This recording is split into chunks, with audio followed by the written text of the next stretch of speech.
vibrant neighborhoods where we want to live. We're thinking next generation, long-term benefits. This long-term approach is to improving the physical, social, environmental, and economic climate in our partner communities. Attractive downtown communities with public amenities and high quality of life where people want to set up shop, work, live, invest in their communities are real catalysts for increasing economic development. Now, focusing on downtowns is more important than ever. We're coming out of the pandemic, and this is a real opportunity to help our recovery. And importantly, we're looking for walkable, healthy downtowns where we don't need to rely on personal transportation. We're looking at also new this year is reducing our greenhouse gas emissions as a component of DRI.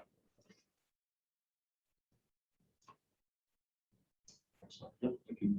In the past 4 rounds, we've awarded $400 million in 40 downtowns.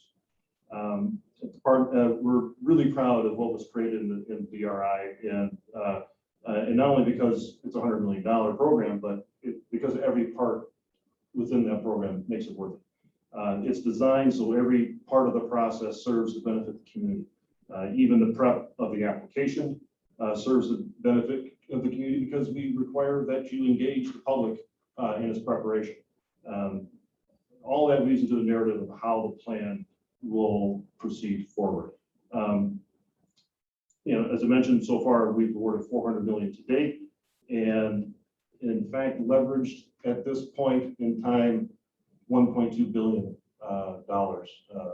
through the DRI. So it's showing that we're making the investments and it's paying off. So here's a snapshot of what the process is. It's kind of abbreviated, but right now, of course, we're in the step 1, the application, and it considers each the application from the communities must be submitted electronically this year to the REDC region by email, and you should use the application online on the DRI website, which we'll get to later in the presentation. But the guidebook and the application are all online, and to help you with that. The next step after you get through the application for those awarded communities, we're going to undertake the plan. The state hires a consultant teams to help guide us through making those plans, and we're looking for high impact projects that will help really supercharge reinvestment and revitalization in communities. Really those ones that really flip the switch, so to speak, in getting things moving. So it's not just what that one project does within the boundaries of those property lines, but it's what spills over to the neighbors. How does it catalyze additional investment? Really maximizing the state's investment in those downtowns to really maximize benefit for everybody. And finally, implementation, which is, when you develop the plan, you're developing the vision, the goals, and you're recommending through the local planning committee projects to the state. So the implementation of those projects will help further your vision for what the DRI is to be for your community. So the key components for the plan include the vision, goals, and strategies. You might hear those a lot with planning documents, but here really it's truly a foundational part of what you can accomplish. So when you work with your local planning committee, it's vital to have those vision, goals, and strategies, because your projects have to support those. The ones you recommend have to fit within that framework, so it can further your vision. And because you're furthering that vision, you have that public buy-in already. You have the buy-in of your local planning committee, and unified move forward to help revitalize your downtown.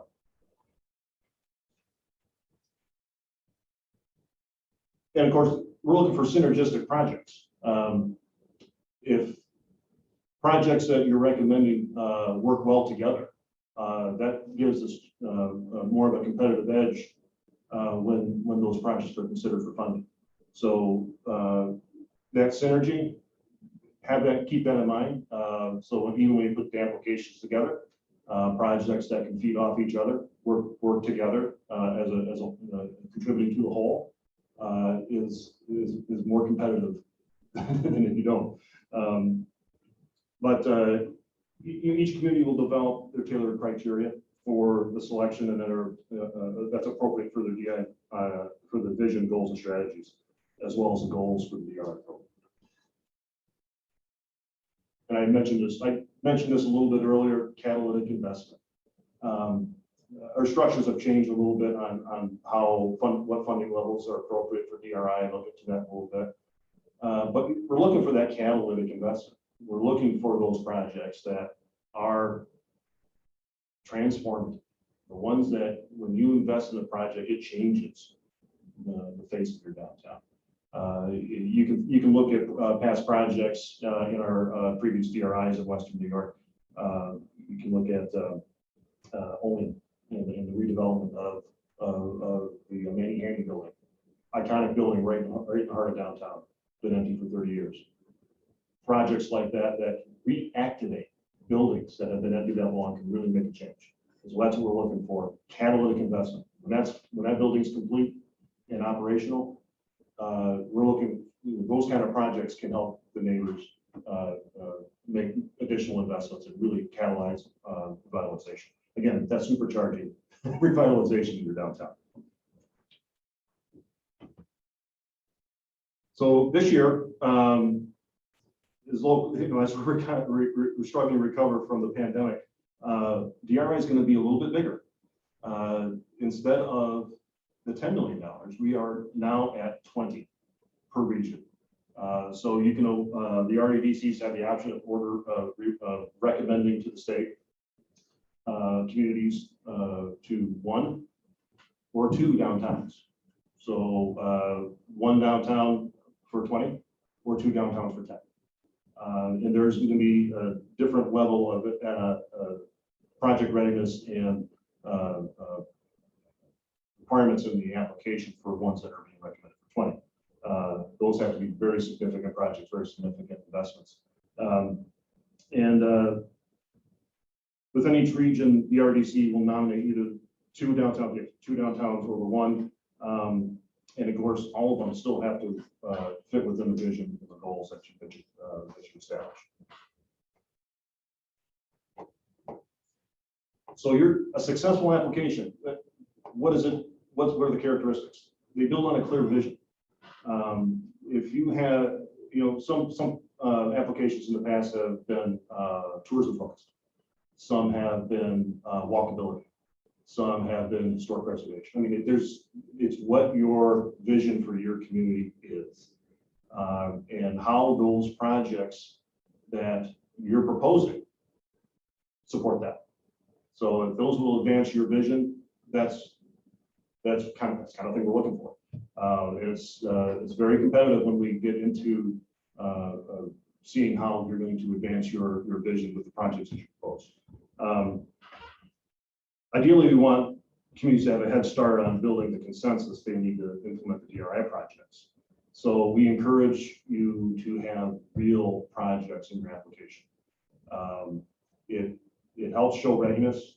It will help justify DRI investment. And it really will speed along the process. If you're awarded, you don't have, let's say you didn't have real projects in the application, that's a bigger lift when you get down the road for the LPC actually to vet and come up with projects to implement your vision. The ultimate goal of DRI is to create great downtowns, places that are vibrant, attractive, livable, and that have a strong sense of place. And at the end of the planning process, the strategic investment plans must identify specific projects that align with advance your community vision for the identified downtown.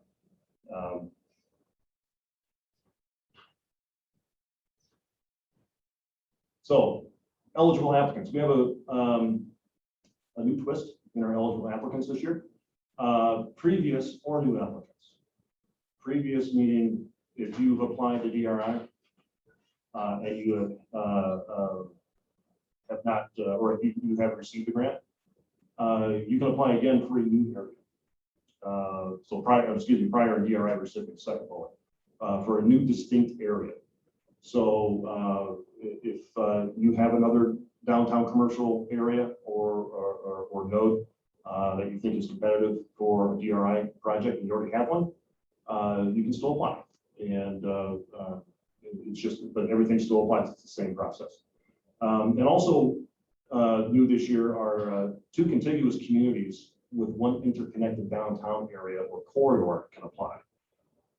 So if you have 2 towns and really it's just separated by your boundary, that's what we're looking for. What is not going to be very competitive is if you have 2 communities that have downtown districts that are separated and are only connected by a road that is, commercial road, could be a commercial road, but we don't want the dumbbell look of a map. So 2 nodes just connected by a road corridor. That won't be competitive. It's got to be together. And it can be, your downtown can be a corridor, but it can't be 2 distinct nodes. You'd be better off applying separately and going for the 10 million each respective community, unless you can justify that this downtown is a contiguous area.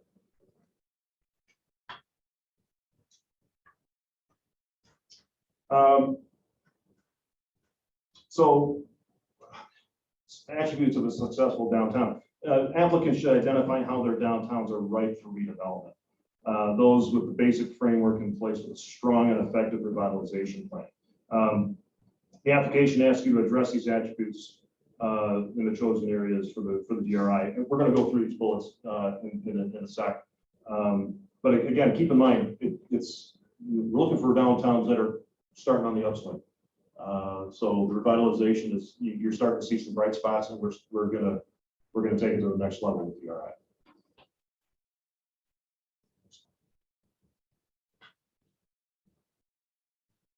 Okay, compact, well-defined boundaries. A good way to characterize this is a walkable downtown, a walkable district. The example you see right here is Watkins Glen, and you can see it's from the middle of the downtown area to the outside of those road corridors. It's about a 20-minute walk. So that's reasonable. That's a good down. That's I don't know if I want to go much further, but that's a good compact downtown. You want compactness. You want something that's identifiable. You can include neighborhoods. There's nothing wrong with having your neighborhood district in there. We have many DRIs that have the neighboring residential areas included, and you can certainly do that. And in areas beyond the central business district are eligible. It doesn't necessarily have to be downtown, but again, compact, well-defined boundaries. Think of it as the walkability scale. Can I get to one end from one end to the other in 20 minutes? Is a good barometer.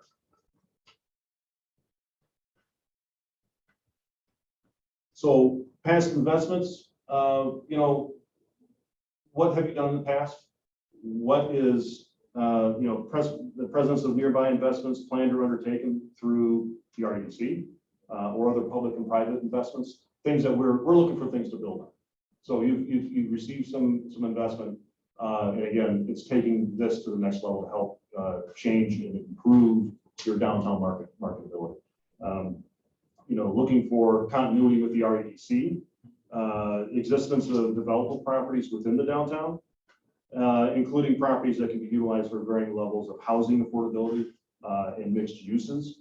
Very important is I think there's probably not one DRI project that hasn't had a mixed use project in it, and where the market's changed in the upper floors of the older downtown buildings, and they're switching to a residential.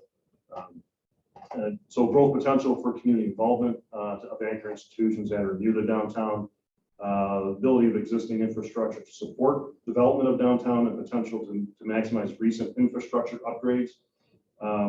Application of smart growth principles. If you have smart growth in your code, in your downtown design guidelines, something like that, that's a plus.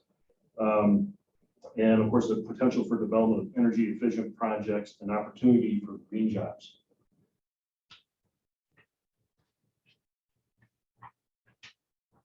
So this again kind of builds upon the theme I mentioned earlier about supercharging reinvestment.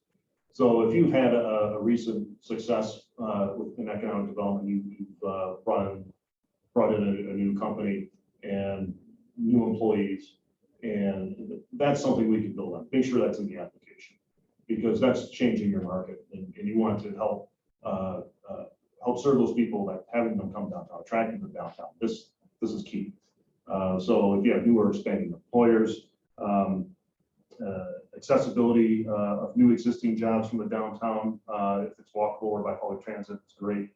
And the presence of major job creating projects at or near downtown. They don't have to be within the DRI, they can be within your community, because that can still impact your DRI and your development. And looking at quality of life. And of course, this is a very comprehensive list, but doesn't have to contain every item here, but the more you do, the better, the more competitive the application. Housing of different types, affordability types, looking for different ranges. Walkability and bikeability.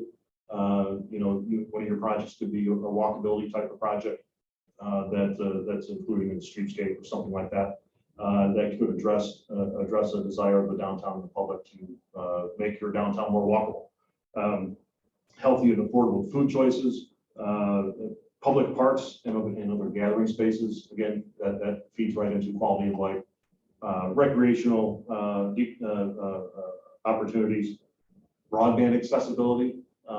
That's another nice component to have. And decarbonizing buildings. We'll be talking about this throughout the presentation today. That provide improved living and working environments. So again, looking at decarbonization, efficiencies, making your building run more efficient, cheaper is better for everybody. And then of course supporting local policies. Examples include adaptive reuse policies I mentioned before. Your zoning code standards. Does your zoning code allow for those types of mixed uses? Sometimes they don't, and it'd be a real challenge to recommend a mixed use project where you're changing upper floor from office to residential if your code doesn't allow it. So having that ability to say yes, our code is flexible and allows these types of uses is really important. A prior adoption of the New York stretch code, and that's again getting back to the decarbonization and energy efficiency. There's information in the guidebook about the stretch code, so definitely check that out. And existence of a management structure that can implement the projects that we're talking about, and that can be just the city. It can be your city, your municipality in partnership with an IDA, with a development corporation, a nonprofit. If you have experience implementing projects like the New York Main Street, that demonstrates that you have the capacity and the ability to do projects like that. That's important to mention.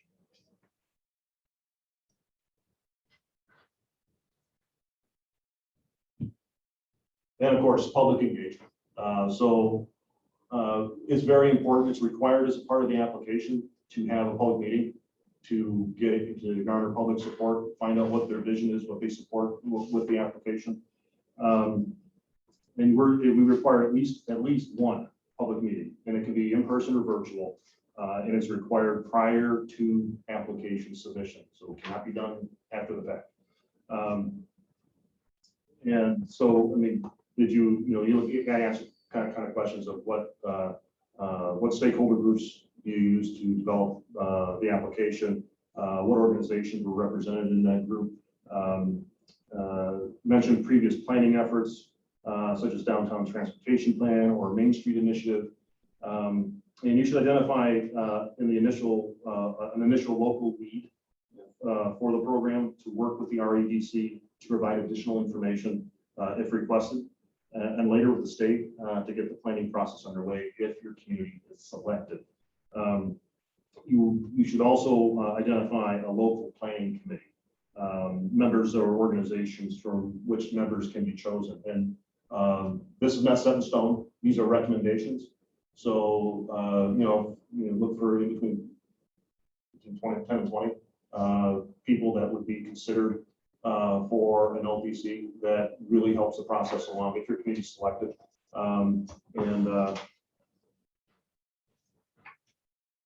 That's it. So transformative opportunities. Demonstrate that your municipality is prepared for near-term implementation of projects and will advance downtown revitalization. Projects may be public or private and could address economic development, transportation, housing, or community development needs. So your projects will fall into the following categories. Ready for implementation with the infusion of DRI within the first 1 or 2 years, depending on scope of complexity of the project, of course, which may leverage DRI funding with private investment or other funds. Examples of the ways project readiness may be demonstrated include completion of a feasibility, are not limited to completion of feasibility studies, preliminary site design, control of key properties. These are ways to exhibit project readiness. So if you have site control, that's great. Projects that don't have site control, and again, I'll get into the eligibility and ineligible activities, but site control is very important. So if you have that, definitely mention. Other transformative opportunities may be explored during the planning process, such as reuse of vacant and developable properties and underutilized buildings. Projects that to address unmet needs of downtown, including housing, retail, and commercial services, and activities that will build upon regional strengths and trends. Another grant, or a grant or revolving loan fund is also something that's been done quite often in the DRIs, and that's where local capacity, as I mentioned earlier, is very important. Most, I think, DRIs are have something of a grant and loan fund within their award when the plan is done. So those are opportunities, and if you've undertaken those before, but our when we typically award these, are about 600,000. They're meant for small projects. The ones that are not the transformative level of projects in the DRI that are below will be, $15,000 type projects. That might be more fitting for the grant loan fund. And of course, administrative capacity. So, you need to describe this. Your partnerships, if you have a partnership with an IDA development corporation that's been your development arm, your economic development liaison, those kind of descriptions are very important to show that you have the capacity. If you implement this, you can do it. It's a big undertaking because, with DRI, we ask for quick implementation. We want these things in the ground started within 1 to 2 years. So you have multiple projects happening all at once. And for the ones that are assigned to the local municipality, having the capacity to handle 2, 3, 4 projects all at once is important. So having the partnerships and the ability to help out the private side projects to the extent we can is very important. So I kind of got into this already, but timeliness, we're looking for projects that are ready to go to the extent feasible. Projects that are, don't have site control. Boy, we got to do, that, and a bunch of other things. We might be ready in year 7 or 8. That's not a competitive project. So timeliness, within 1 to 2 years, we want to see groundbreaking.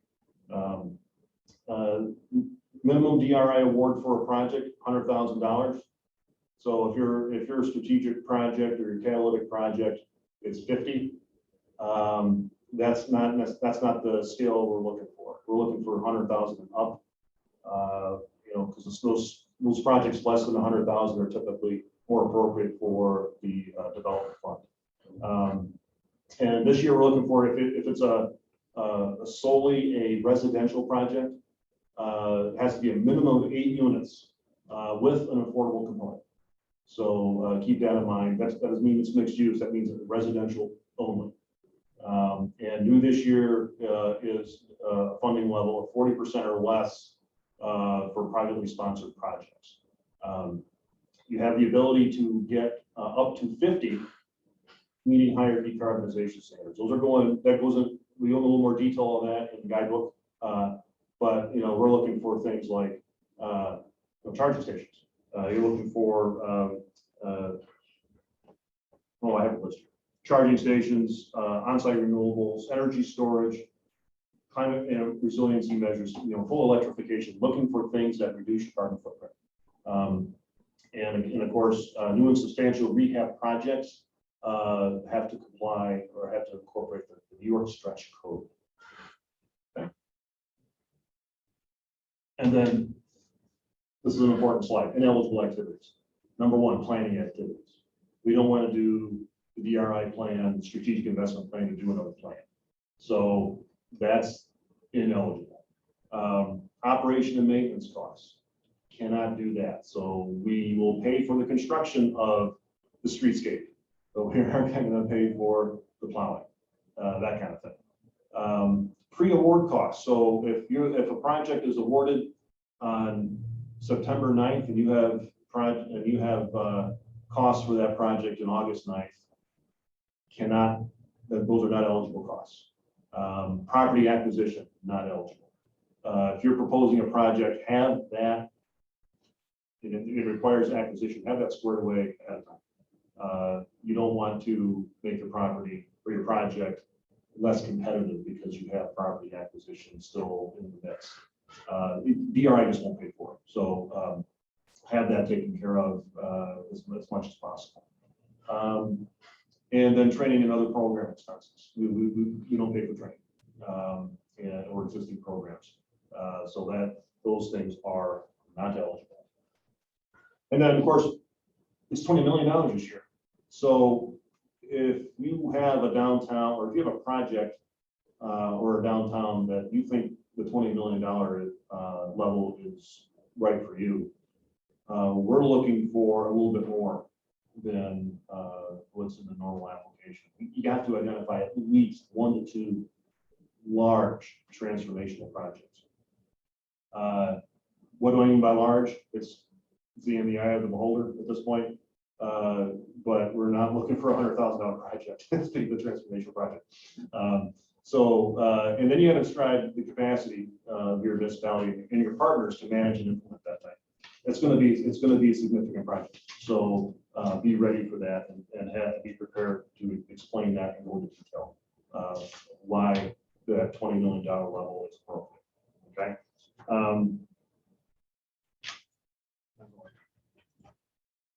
Okay, and I've been mentioning this throughout the presentation. Electric vehicle charging stations. We're asking for feedback from communities on whether they have locations suitable for EVs, fast charging stations in their downtowns. And this question will not be included in the evaluation of the applications for DRI award. We're just encouraging applicants to consider the opportunities for EVs in their downtown. There's a lot of benefits to that. It can be an attraction for folks to charge and then spend those few minutes that they have in your downtown and patronize your businesses. So there's a lot of upside. We're looking for opportunities to implement that, and we're just asking for your help with that. So please describe any opportunities you have in your downtown for charging stations.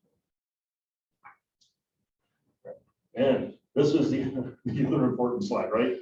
The due date, September 15th by 4 o'clock. Don't be late. And submit it early if you can. Again, it's by email. So no hard copies, please. Send it by email. And of course, if you got questions, well, we'll get that in a second. But all the guidebook and the application are on our website.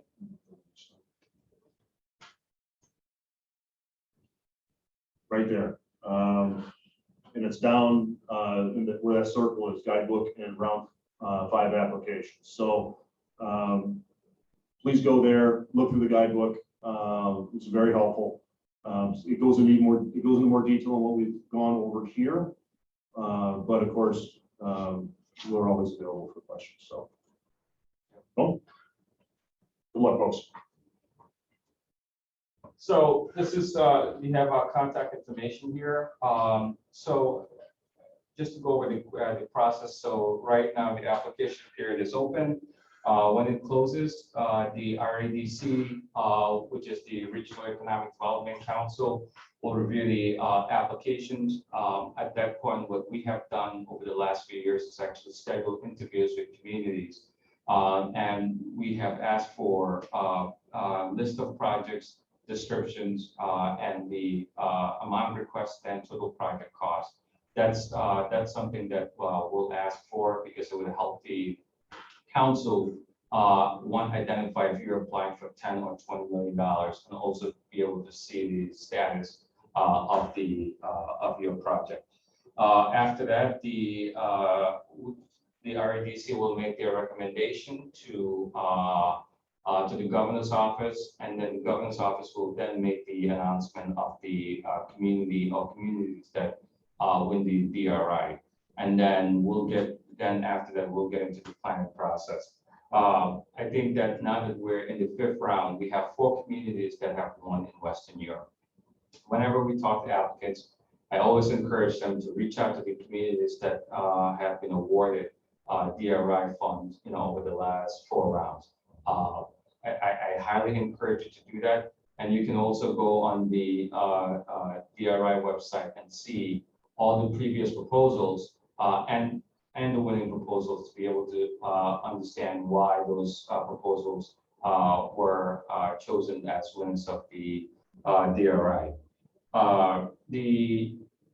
On top of the DRI, right now we have at Empire State, we have the ESD grant funds that are open. You can also submit, and we encourage you to submit those projects too, if they are capital projects that are transformative. We encourage you to submit those for ESD grant funds applications. So that's actually open right now. So we encourage you to apply, to submit your application for DRI, but some of those projects you can also submit for funding. So at this point, what we're going to do is we're going to do a Q&A portion. There is a raise hand on your screen, so you'll be able to select that, and we can we'll be at that point we'll be able to answer your question. So if you want to just go ahead and select the raise hand option, we'll be able to let you in to ask your question.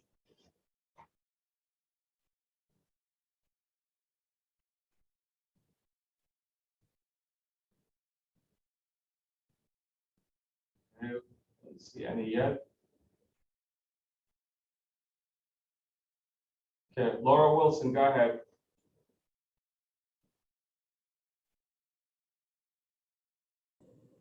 I guess my question is, for the 100,000 minimum DRI award for each project, is that just for private or is that for public also?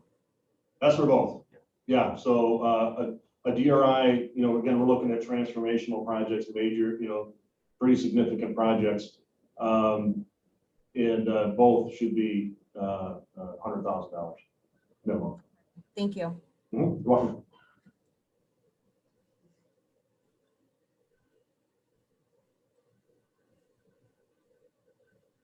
Other questions?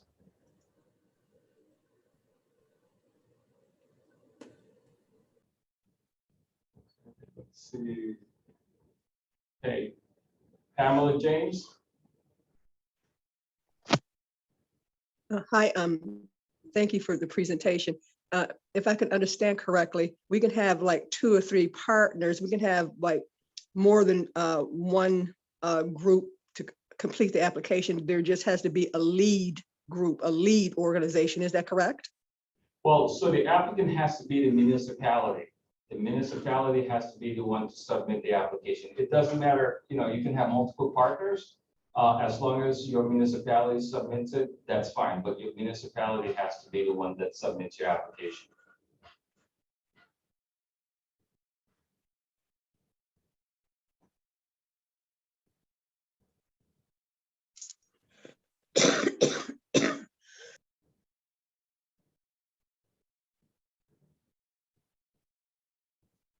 Okay, Karen Young? Hi, thank you for the presentation. I just was wondering if it will be available after we're done to view again for any of our members that weren't able to watch right now. Yes, so we'll post this recording on the website, and you can email me or Chris, and we'll be happy to answer your questions. Great, thank you.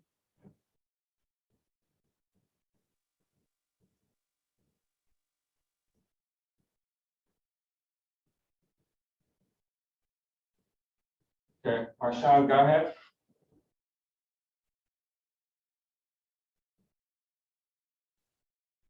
Can councilmen, council districts submit proposals? Or does it have to be the city of Buffalo, or Erie You'll have County? to be, the municipality. So please please explain exactly how it fits. Is that the city or is that the county? Which municipality? The city of Buffalo would have to submit, so we can't have, you cannot submit multiple proposals. You have to have one from each municipality submit. Okay, thank you.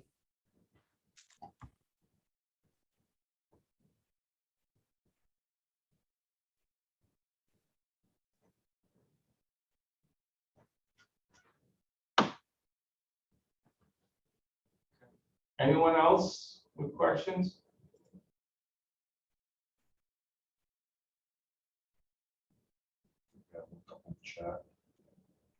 Okay, so I see we have a couple in the chat here.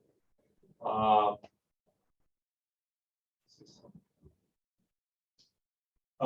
Gary. Gary Dickerson, that's a good question. Communities that are already on the upswing are the only successful candidates, not necessarily. It's only an application how your transformative projects are presented. I mean, it's an advantage if you can, it's great, but not necessarily, not a requirement. So, you know, if you're concerned that your community has not had a resurgence, don't let that discourage you. Please apply, put the application together. Because it's not, some awardees, some DRI awardees didn't necessarily have that upswing, but they had a lot of potential and a lot of projects and a lot of potential projects that were identifiable at the application stage that made it work. So don't let that discourage you. We answered that one. Yep, the recording will be available. We answered the one.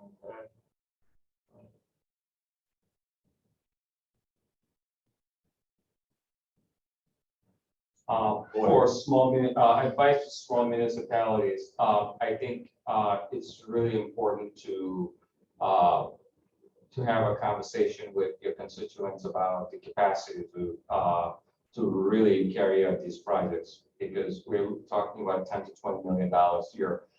Just so you know, when the awards are announced, there is we'll work with a consultant that, as part of this process, that will help guide you through the project selection.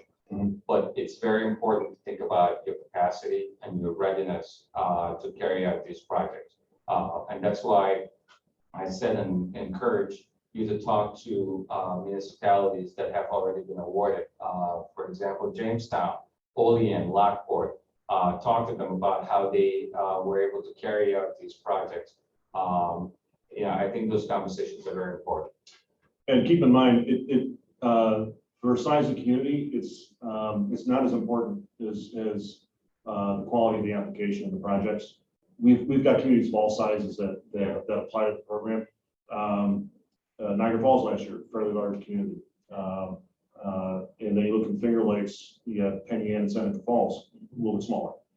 So it's about the downtown. It's about what successes you can generate for the projects that you propose and what you think you can generate from after the award and what else to be proposed. So if you have the partnerships, you have the project identified, you can have a successful application regardless of the community's size and population. Yeah, and a point that Chris had mentioned was that we've had municipalities, partner on applications before.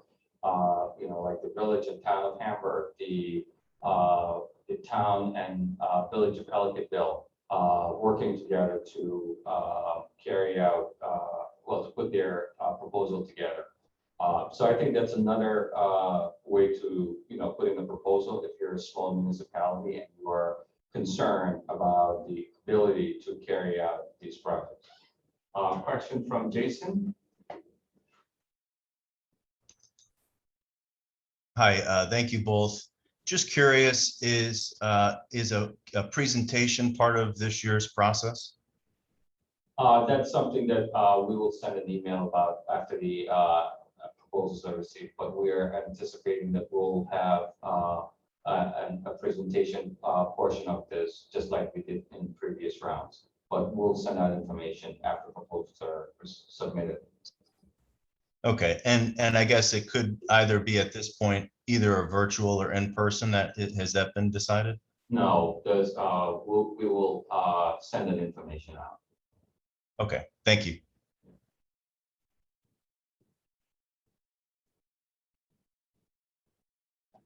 Okay, we received a question. Could we submit projects that have been awarded planning money through the CFA process that need funds for construction? Yes, you can. Good question. Yes. Yeah, that's a good one. You can. And you can also, again, just to stress this, you can apply for, the projects that you're submitting in your DRI proposal, you can also submit those to ESD to be considered for grant funding. And that's available and open right now.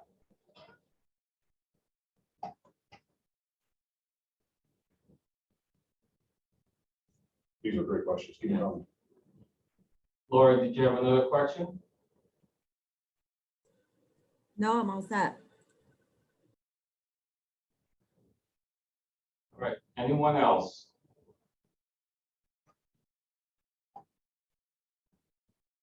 Okay, with that, this concludes the information session. We will we'll post the recording of this. And if you have any questions, feel free to reach out to me or reach out to Chris. Both our emails were up during the presentation. We highly encourage you to submit before the 4 p.m. deadline. We cannot accept any proposals after the 4 p.m. deadline. And once we receive your proposal, we will respond back with an email just to confirm that we have received the proposal. So you will get that response from us. But please submit prior to the deadline. We have just a little under a month to go, which I think that we usually get way less time than we have this time around, which is great. But please submit your proposals before the deadline. If you have any questions, reach out to me, reach out to Chris, or you can call here at Empire State. The phone number here is 716-846-8347. And we'll be happy to answer any questions that you have about the program. With that, thank you everyone for attending and good luck on your proposals.